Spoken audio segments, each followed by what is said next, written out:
MedBix Webcast is a new kind of healthcare media channel to break the silo mentality and foster interdisciplinary thinking. Our mission is to fill that gap and to create a curiosity through different lenses, tapping the passion that guided the historical figures in medicine and bringing present-day groundbreaking research to the front lines. We interview physicians and leaders in the industry about present-day healthcare challenges on our live programming.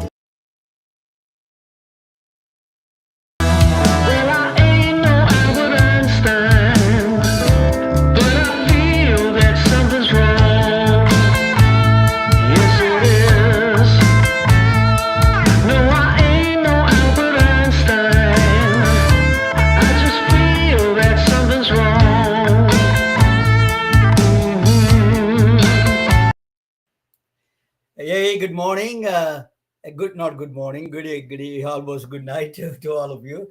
Welcome to the MedBix Webcast. This is Raman Annamaraju. I'm the host. I'm not Albert Einstein, but I'm pretty good. So, welcome you all.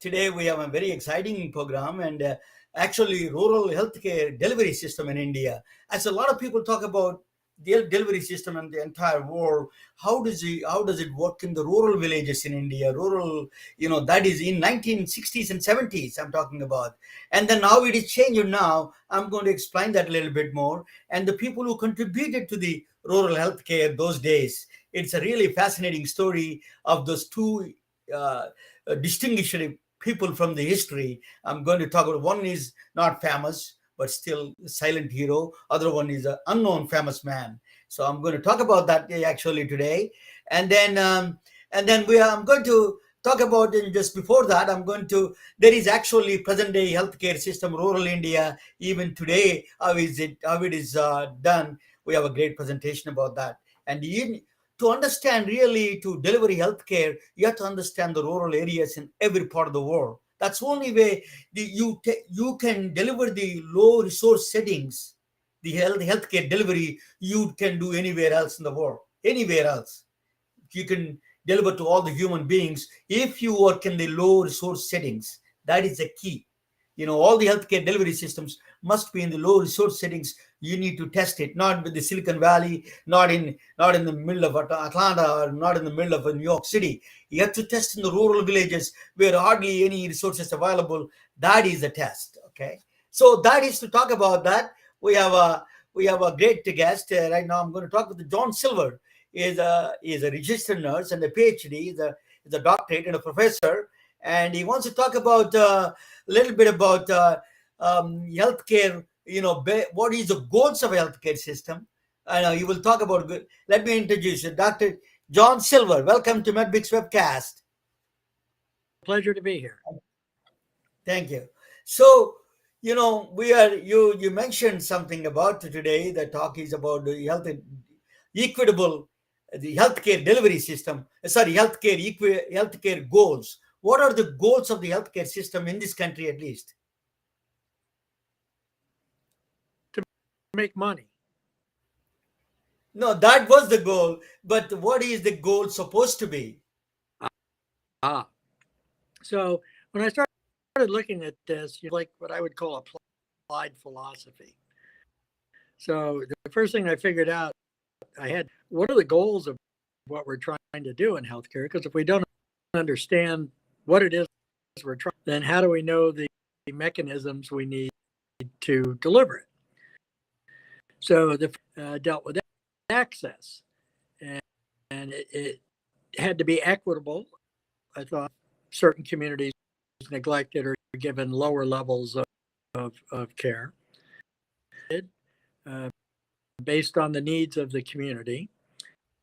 And that target-driven information you're getting out about different conditions in different communities and then so it has to be appropriate to the community's needs. So it's equitable access appropriate to every community's needs. And that includes rural or inner city, vary greatly in what their needs are. So to find that out, you have to do. So I developed a nursing-based assessment tool because a lot is nursing-based. Medical interventions are great, but I don't train cardiologists to do physicals and routine screenings and maintenance and vaccinations. A second goal I thought had to be quality evidence-based care. Any community, every human being's entitled to get the best care that you can. The next goal had to do with distribution of resources, equitable and targeted, and evidence-based for why you're moving resources to different communities. I thought that the administration, interdisciplinary practitioner-led administration, so that the health system in general is aligned with the goals of the provider delivering the services. What we have now in our country, we've got three competing with each other for political power, and that just should be aligned, kind of like an intentional design of the administration goals of what you're trying to do as healthcare providers. John, equity is equity, quality, and the distribution of resources. Equity is basically, when you say equity is a disease burden, is equity, in my view, not only just economic burden, economic part of it is also disease equity has to be there. People with multiple chronic conditions has to be treated and put more resources for them. So that is also a part of the equity, is not? And that would be brought out through the combination of what I'm talking about, the nursing assessment, public health data, which tends to be more medical in orientation. I designed an entire platform based on that. Actually, I designed the platform. It's called MedBricks platform. Actually, MedBricks webcast, and the MedBricks platform is based on all those three: the disease conditions and the equity resources, equity and the quality and the equity resources. It has to be there. That is given. But what are the things stopping them right now to deliver that care, to deliver the equity for all of them, all three qualities you mentioned? Well, because we have that fractured administrative system, cider in that system is the people that are interested more in profits. So they use equity and parity in delivering resources that they can't get a financial return on. That's a loss of investment money. But there's also the reality, honestly, Ramana, that you can't set up every 40 miles. So the system has to be enough to understand that not every community is going to get the exact same resources. To bring resources into communities based on their needs, but also on what they're going to utilize. It'd be any good to put resources into a community if the people in the community aren't going to use it. Rural communities, their big interest may not be campaign that we think is important to bring in. Their big concerns might be things, health and the quality of their drinking water. So we have to go in, understand values, establish trust with those communities, and then we can start moving people toward health in other directions. What we do now is just tend to, sorry. Go ahead, please finish it. What we do now is just kind of throw resources based on allopathic healthcare. But that may not be what the community values. We have to go to where the community is, meet them, start addressing needs that they identify. And then once that trust is established with communities, then we can start looking at maybe new things that we think too are important. And like I said, when you have that trust with the community, the other thing about access is when people are available to utilize the access. So if you're going into a farm and you're bringing in a health clinic from 9 to 4 Monday through Friday, These people are busy working. So you have to also understand your community. Go into a city community where people have to work 2 jobs. They're not going to be able to be hourly workers. So we, as the healthcare system, are the one that has to adapt. We're assessing the community we're working in, so that the people in those communities, the time, and it's appropriate for their needs to be able to come in and use our resources. You know, you're a nurse, and I wanted to ask you. So, providing through nurses and physician assistants would be one of the great tools that we have to make use of them. Do you agree with that? Well, part of having that administrative system to allow people to maximize their skill set. In this country, we're really ever increasing nurse practitioner and PA workforce. And a lot of countries don't have that resource. They have just physicians. Australia also has the nurse practitioners, but they need to give them independent practice so they can get out their skills. We have to get over the scope of practice battles to deliver health services that are needed. Thank you, John. Stay on the line. We have still audio problems still there with you, but I'm going to, at the end, I'm going to bring you back again. We'll talk a little bit. I'm going to do a presentation. Let me, social determinants, is one of the things that we need to, actually, that what they said is 20% of the care is only medical care. 80% is a social determinants. That's what I understand it. It is amazing how the healthcare should be in that sense. So that is another one, is that one of the thing is that one of the thing is you must know is that social determinants is one. The second thing is we have to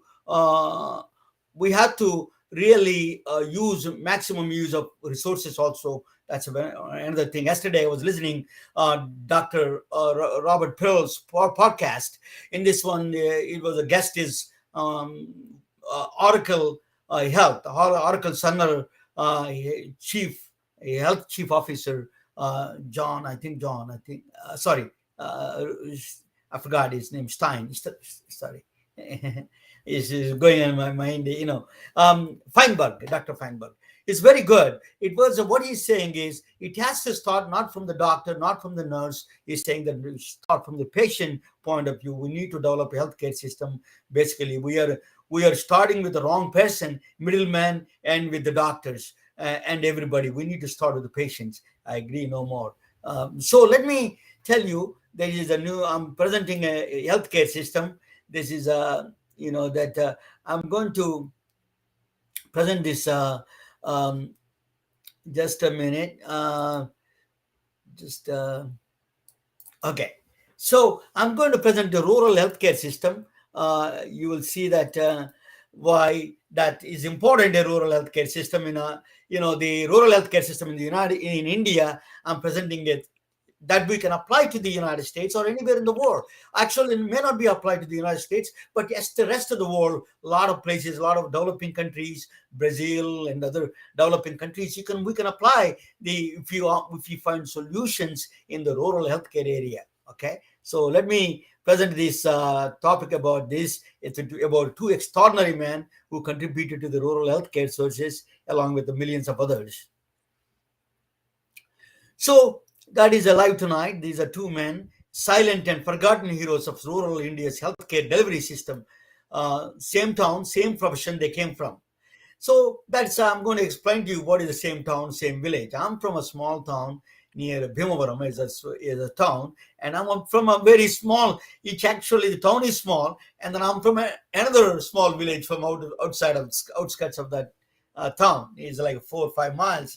During that time in 1960s and 70s is like a different island for us, So is the name of the town is Palakoderu. I'm from that. I was born there. It is a very picturesque place. We have a lot of picturesque place. Just a minute.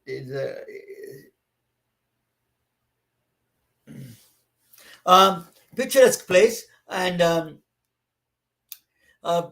it is a palm trees and coconut trees and a lot of rice paddy fields. A lot of them there in that village.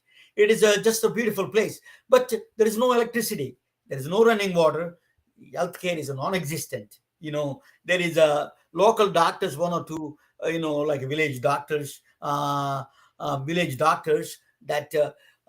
village doctors are who provide care, but not really. So my father is a teacher. He was a teacher there. I will explain to you about my father a little bit. And actually, he's a silent hero. I told you that my father. My father was he was a teacher. He was a high school teacher, and then he was providing a care for those people because there is nobody, no one there, hardly anybody speaks English. My father is a self-taught doctor, and my village is all bullock carts and the plowing. John Silver talks about plowing, and here is a plowing. Really, we did the plowing there. I used to see that all the times. And then we used to use the Russian tractors. Russian influence was very big in 1960s in India. So so that's only mechanized things is saw from Russia, in fact, during those days. 1960s. So think about that in 40, 50 years, how much changed the world.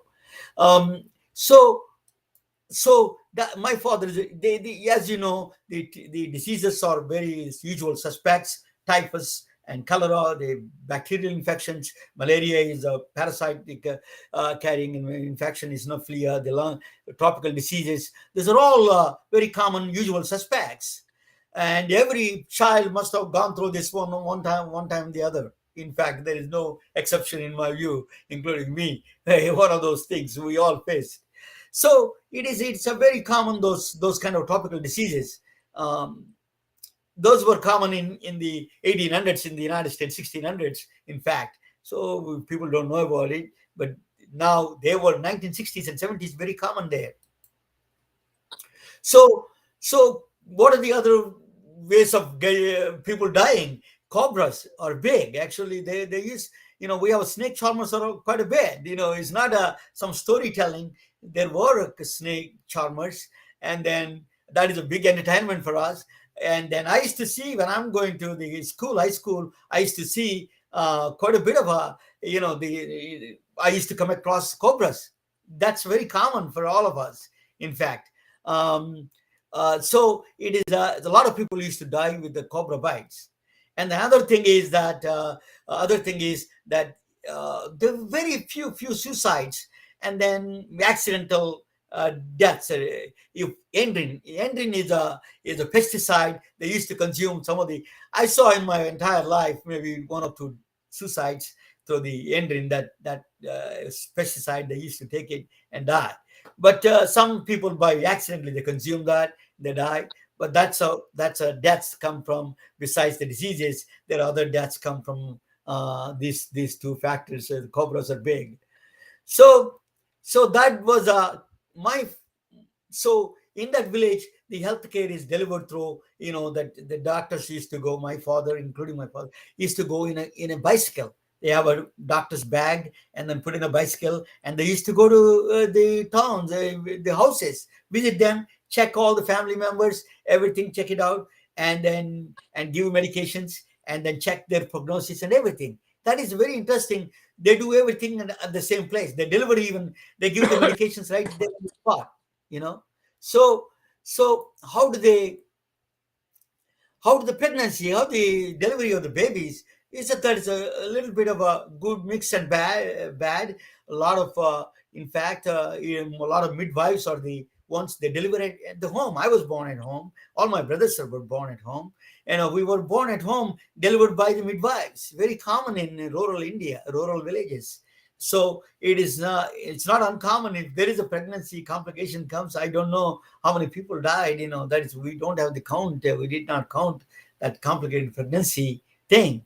But most of the guy, millennia, since the beginning of life, the birth was given right by God. So it is a common. You don't need a special things. That's naturally is uncommon to go wrong. But but sometimes it can go wrong. That's people die. I know one person, my father, who used to, that we don't have any resources. Uh, my father was one of the doctors who studied self-taught medicine, because he's the only one person who spoke English in that. Very few, couple of them spoke English in that village. So he learned English and he studied. He's a consummate reader. He was a brilliant man. That he was a love for education, love for medicine is unbelievable.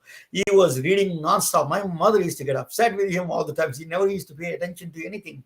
He putting all his money for the books. So he was, and also my uncle, another uncle is a doctor in a small village, another village. He used to go to do the externship there while he was teaching in the school. So he became a doctor. He was very good. And in fact, he's one of the few doctors, couple of doctors who are in that village.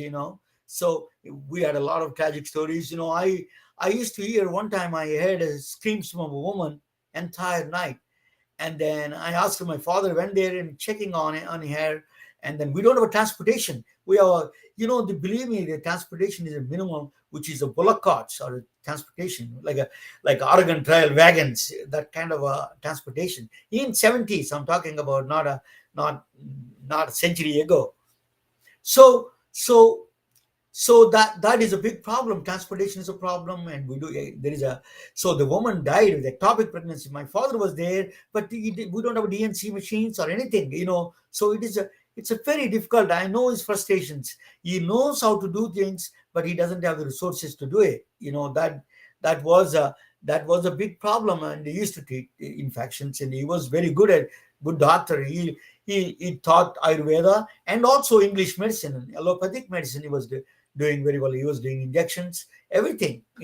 So he was providing a care for those small village. He was providing a diagnosis and and a treatment and prognosis. Is a delivery of healthcare is a very sophisticated in that way. It may not have all the resources, but it is true point of care of system, true point of care delivery system. You can diagnose right there and then give the medicines and check the prognosis same time. It is that good. It's not bad. So that's what we need actually in this country. We need a point of care system, one place. I was listening yesterday, Robert Perel's podcast. He was saying that same day appointment, that Oracle chief, health chief of the Oracle was talking about same day appointments with the Sumner is talking about.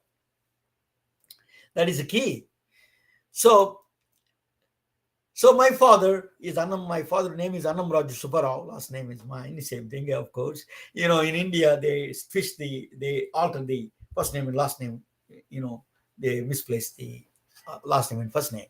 That is a bicycle. I used to hang around with him and throw a bicycle, and I used to go with him sometimes. That is a bicycle is a mode of transportation besides the bullock carts for the families. So it's a affordable healthcare system, truly affordable healthcare system for the poor villagers.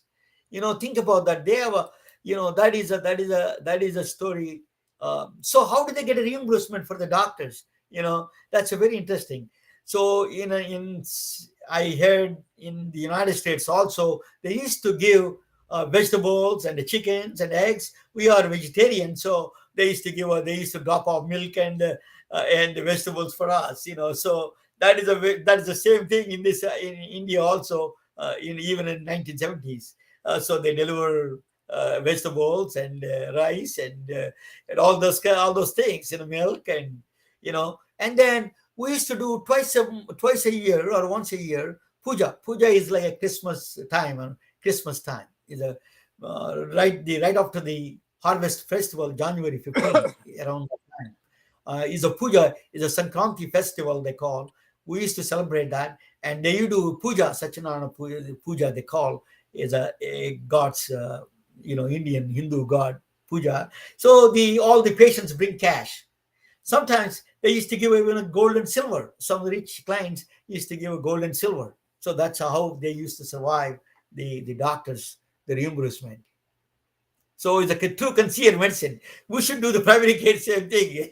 We should make it total cash and gold and silver.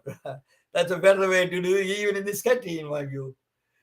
So, next. So, the next is my father is an extraordinary man. My mother and father are, he is a teacher, doctor extraordinaire, and he inspired several. He was a teacher, so he had a lot of students. He inspired so many students to become a doctors. They are serving around the world. His grandchildren and children are all over the world now.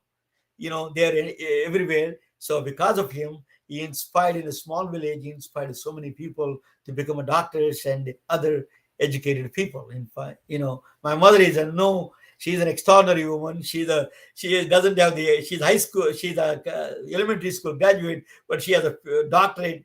Intelligence she has, and so all our brothers and sisters and are blessed with their educational abilities, intellectual prowess. We are all blessed with it. Thank you. My father and mother are great parents. So that is my father's name is Subbarao. This is another story of another Dr. Subbarao. He predates my father. My father. By the time my father was a teenager, he died. This man. He is from the same town. We are from the same town. His name is the same name as my father's name. I walked on the same streets. I went to the same temples as he did. This one and my father, and we're all walked on the same streets of this one. We went to the same school, and really we are all belong to the same community. So this is an unknown famous man. Why? I tell you, he's a very unknown famous man. Why he was unknown famous man, I tell you. He's the first chemotherapy drug. He discovered first chemotherapy drug. I'm not talking about for the entire world. Okay. First broad spectrum antibiotic. He discovered first broad spectrum antibiotic. First strip test he introduced. First topical drug for topical diseases he introduced. His drugs are even now World Health Organization's essential drug list. Is part of the World Health Organization's essential drug list. Is that famous, but nobody knows. Is unfortunately is a country nobody knows in his hometown. Nobody knows there's no internet, so nobody knows now him. Nobody heard his name in his hometown. Nobody knows in his home country. Nobody knows in his adopted country, America. I tell you why. He was discriminated. He was forgotten. He was forgotten by a Nobel Committee. I tell you, that is a sad story.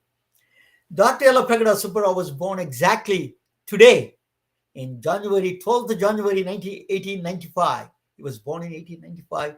He died in 1948. He was short life. He was born exactly same day today, 1895, January 12th. He was born in India, in my hometown. Dr. Yallapragada Subbarao, he was born in my town is a Somarama. It is one of the sacred places for the temples of India. Is a Lord Shiva's, one of the houses of Lord Shiva. Is 5 houses. He has 5 houses, homes. He has 5 homes. The Lord Shiva had in India. My town is one of his homes. It's called Somarama, and it is another name for that is Bhimavaram. It's a very small town, very rural town. Even in very few people know that town. Even in India, even in my home state, few people know. Now we are getting popular a little bit. So he was Dr. Subbarao got married at the age of 15. He failed high school 3 times. High school, he could not pass high school. He wants to do some banana trading or some fruit trade. He wants to sell. He wants to get into the rice paddy business, something like that. He wanted to be a farmer. Nothing worked out. He got married at the age of 15. That's very common during those times, including my father's time. So, that his father-in-law thought he's not going to make money, and they were selling bananas. And so what he did was he sent him to medical school.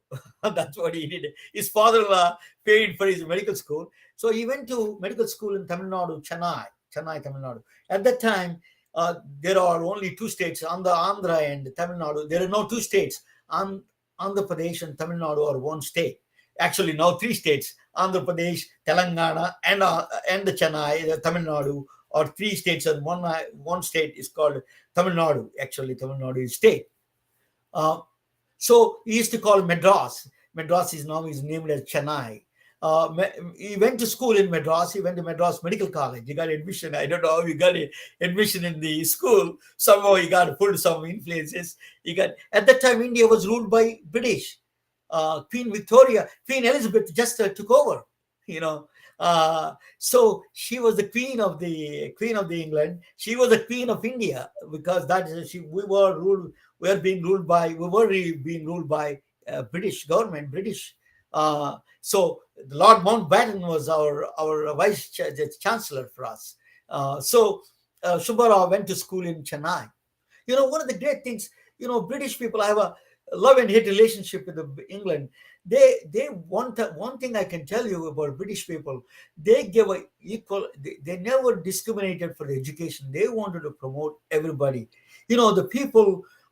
They gave access to education to a lot of people, and they, even though they robbed the country to some extent, but they provided some infrastructure for the government. They need infrastructure to rob the place. At least they provided. They didn't do at the cost of the infrastructure. They didn't discriminate, brutal discrimination.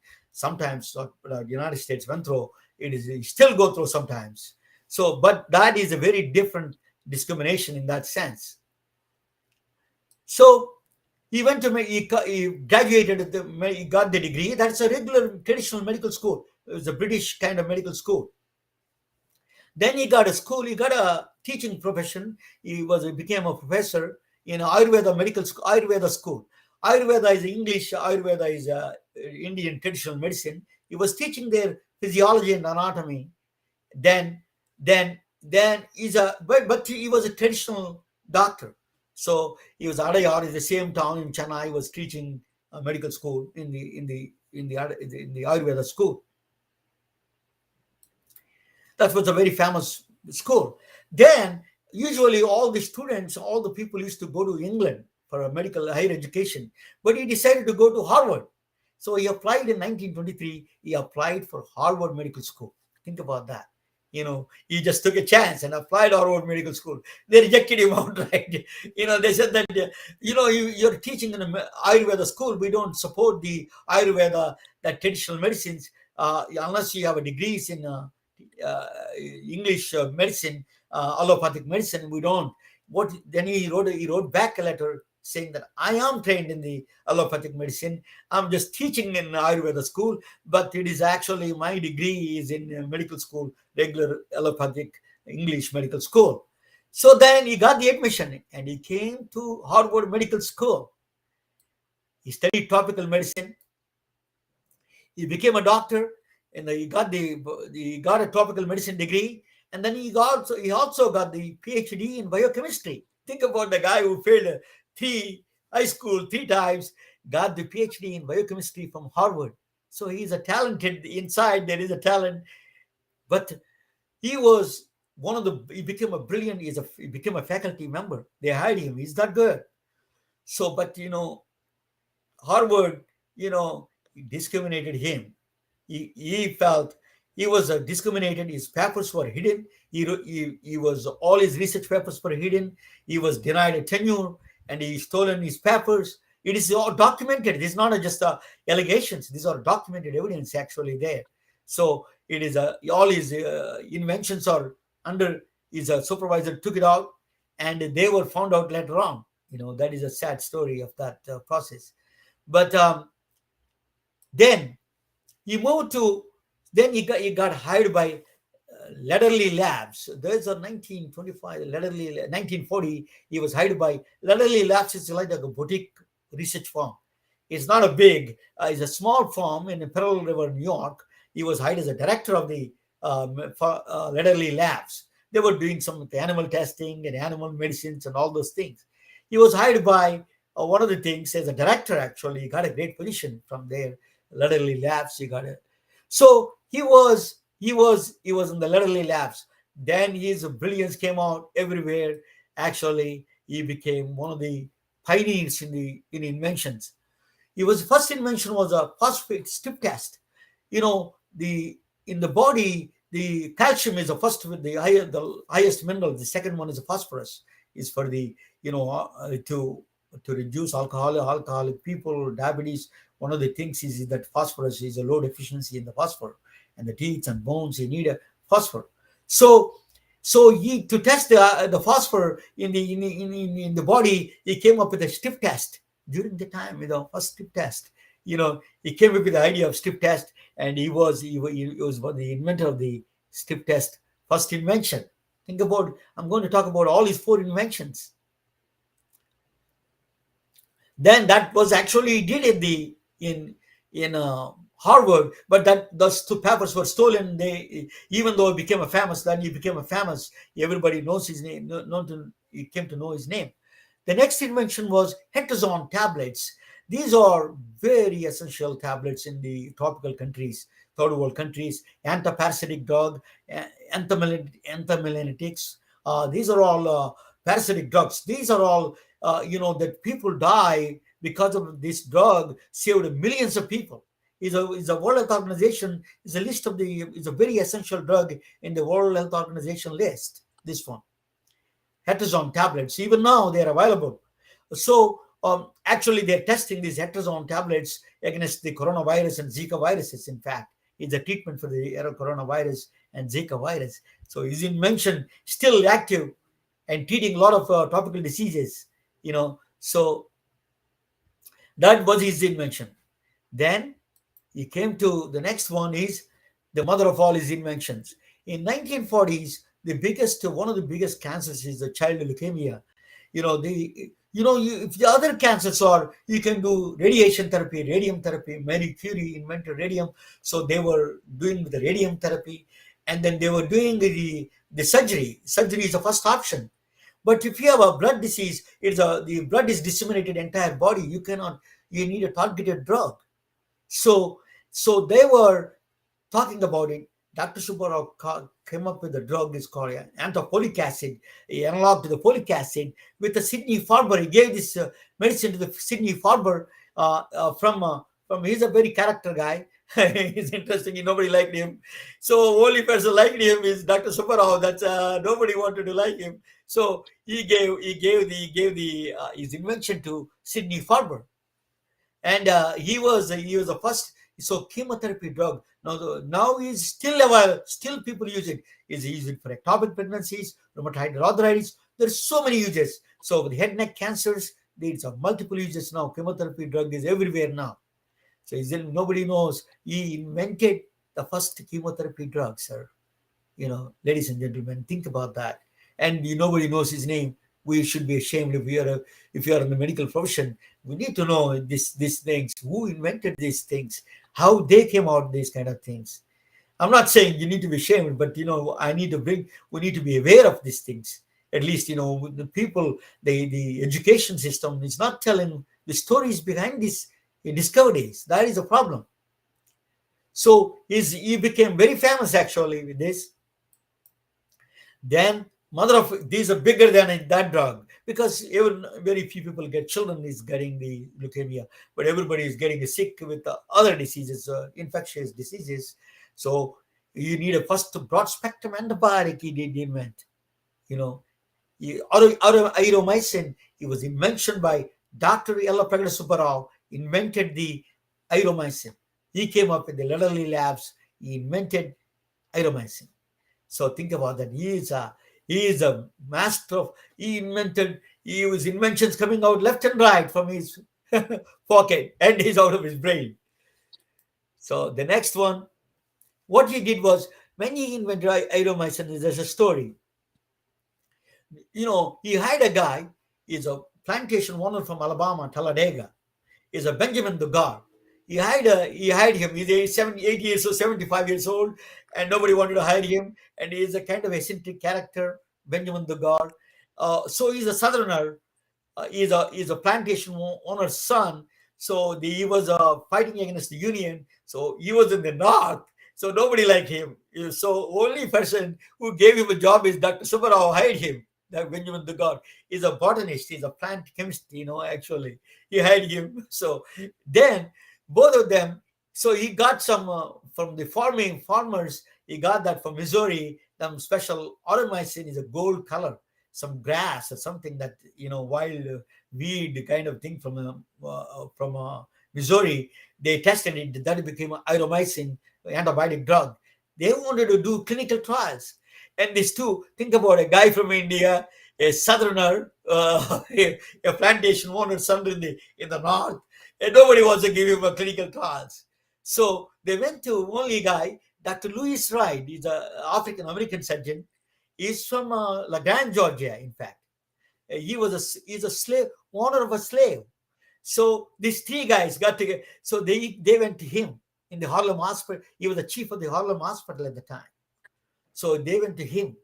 So he gave opportunity to do clinical trials in the Harlem Hospital. And it is a wide success. It was a tremendous success. Dr. Louis Wright, and then send the results back to them. It is curing syphilis, it's curing all these sexual diseases, other problems, other infectious diseases. He gave a ringing endorsement for that. And immediately he went on to the bigger trials. Other labs took over, as you know. So literally, eventually bought over by Pfizer. Now it is a part of the Pfizer. And literally labs, if you invent something, big companies always buy. Thanks to the Pfizer anyway. They did. They gave a plot to him, and there was a Pfizer literally labs that there's still is a bust is there. His name is there still. But he did get no Nobel Prizes. 4 Nobel Prizes. It is just 4 Nobel Prizes, sir.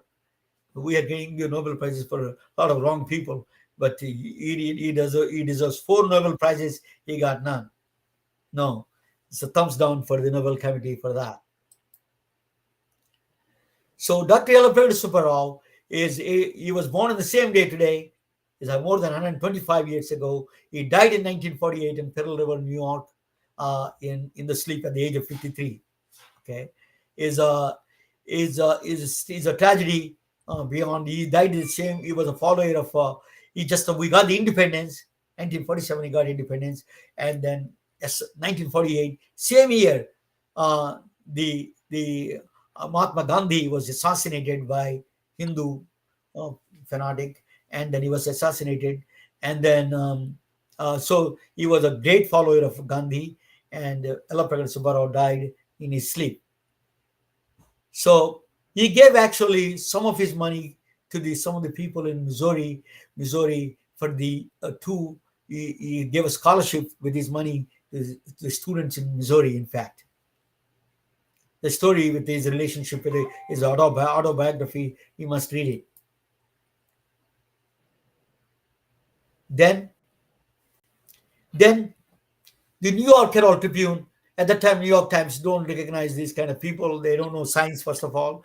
They don't understand science. Even the India didn't know all his contributions. The New York Herald Tribune said that one of the most eminent medical minds of the century, that they said that is one of the, is even true today. How many people have discoveries like that? New York Herald Tribune said that one of the most eminent medical minds of the century. Jewish advocate said that because he lived longer. That's a very powerful statement he did. So that is the story of these two Subbaraos. So I wanted to say something. On a personal note, both have the same name. My father, both have the same name. On a personal note, both have the same name, came from same town, and both helped people. My father had nothing. He provided care for people who had nothing in a small southern village in India. My father Subbarao helped my village, and other Dr. Subbarao helped with the war. People come and go, but the nobility of these people who serve silently,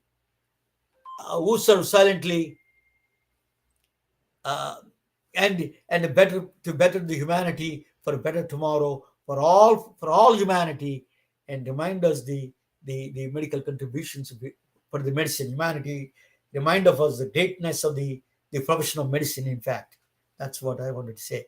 So thank you for listening. I have actually, this is the if you see, I have a t-shirt that I do for this one. I'm going to play that where you can buy daily wear for medicine.com. You can get that t-shirts from Dr. Subbarao. For the men and women, they have is a methotrexate. It says is a methotrexate formula there. If you see that, and this discovery, first discovery of the chemotherapy drug, Dr. Subbarao and my hometown temple, is a very good shirt to wear. We need to promote science. Pfizer need to promote this, their guy. So that is a thank you for watching. I really thank you for all of you. Let me bring I'm going to play a video of what is the present healthcare system in India right now. You see that's a video I'm going to play right now. Okay, so watch this.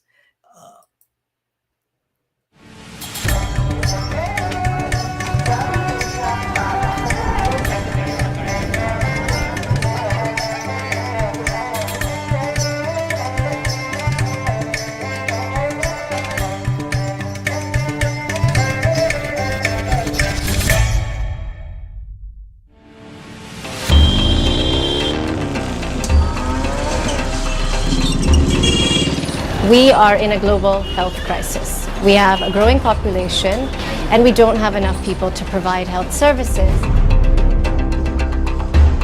The number of healthcare workers per population or per thousand in this country is dismally low. It is as low as 20 people per 10,000 population.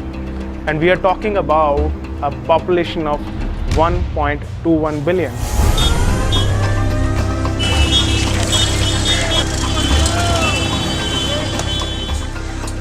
India is growing, economy is booming, but still more than 50% of the population, they live in dire consequences.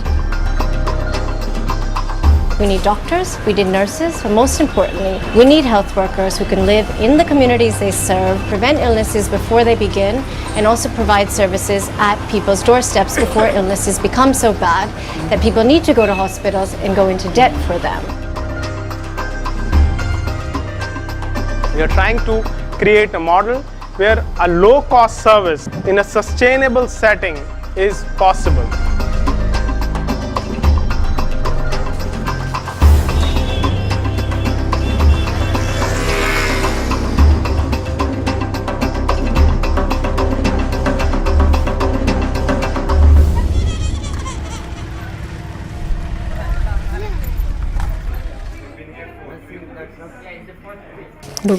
My duty here is to give health services to the patients here, whoever comes. Second duty is to train people. That's Rekha. And she is the local from the village, and people accept her more than anybody coming from outside. She collaborates with us, we train her. She basically is a link between the people of the village and our whole team.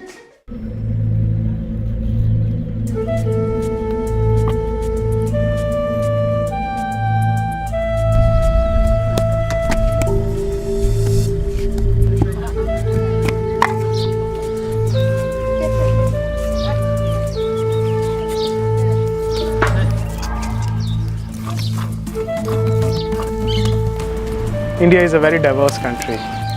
You're working with people which comes from different education background, different cultural background, different linguistic background. So whenever you want to intervene in a community, you need to work with all the stakeholders involved. You need to work with the local leader, you need to work with the elders of the community. In case of Rekha, you need to work with the mother-in-law, father-in-law, the husband. You need to talk to them, you need to tell them what this person is going to do in this whole project. गांव के local आदमी ही उसको समझ पाते हैं उनकी problem को। इसमें फ़ायदा ये है कि लोग अपना जो घर का होता है ना उस पर विश्वास ज़्यादा करता है, ट्रस्ट ज़्यादा करता है। जब बाहर से कोई आएगा तो सोचेगा इसका बहुत ज़्यादा फ़ायदा हो रहा होगा, उस तरफ ज़्यादा ध्यान जाता है। If you are one of them, they'll listen to you. So that's the whole logic. And you identify a young woman from the community, you identify a young man from the community, train them. That he's going to tell them or she's going to tell them in an informal setting when they are just chatting over a cup of tea. What are the basic things that they can do to improve the health status of the community?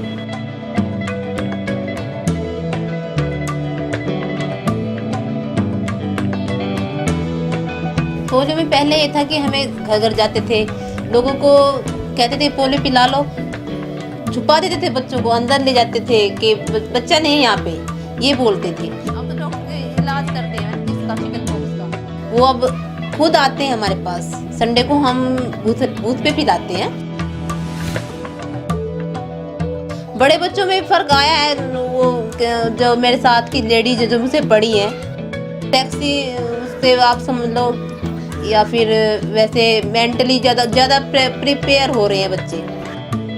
वही के शुरू में लड़कियां घबरा जाती हैं period के time, तो मैंने देखा कि कई बार वो लड़कियां बहुत ज़्यादा रोने लगती हैं, तो मैं उन्हें समझाती हूँ कि ये तो नॉर्मली होना ही है।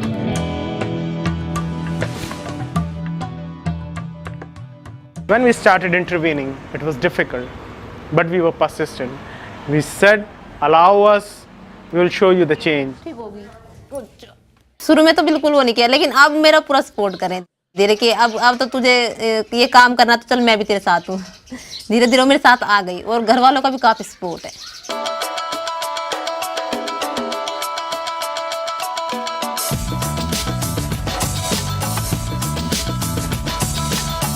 This health worker at the ground level, this volunteer, is the important piece of the puzzle, because he or she is going to be there, and he or she can take your initiative forward. There have been rigorous studies to show that health workers do improve basic child health outcomes. They improve immunization and breastfeeding, and they also can help in treatment for tuberculosis and other chronic conditions. So we have the global evidence. It's a question of the political will. We need to give them access to the knowledge, to the skills. If we do that, the results are bound to come.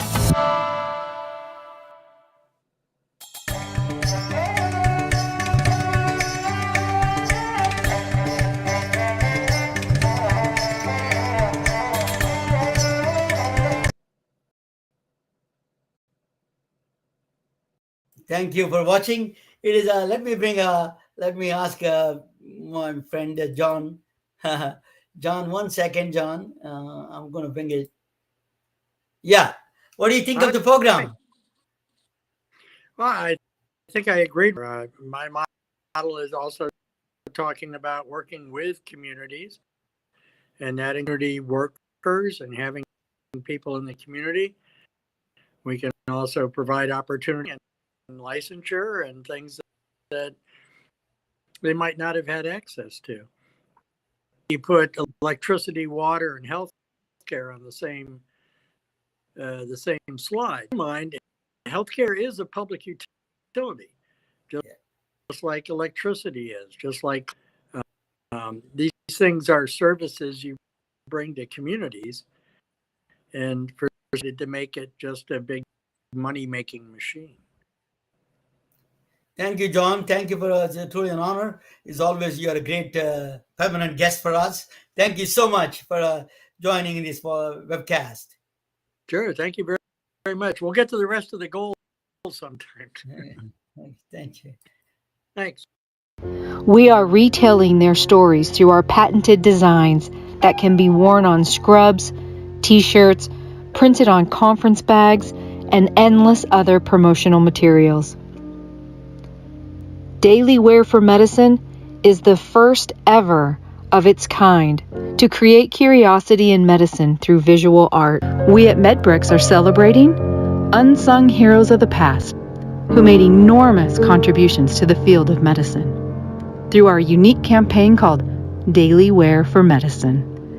You can wear it, carry it, and give it.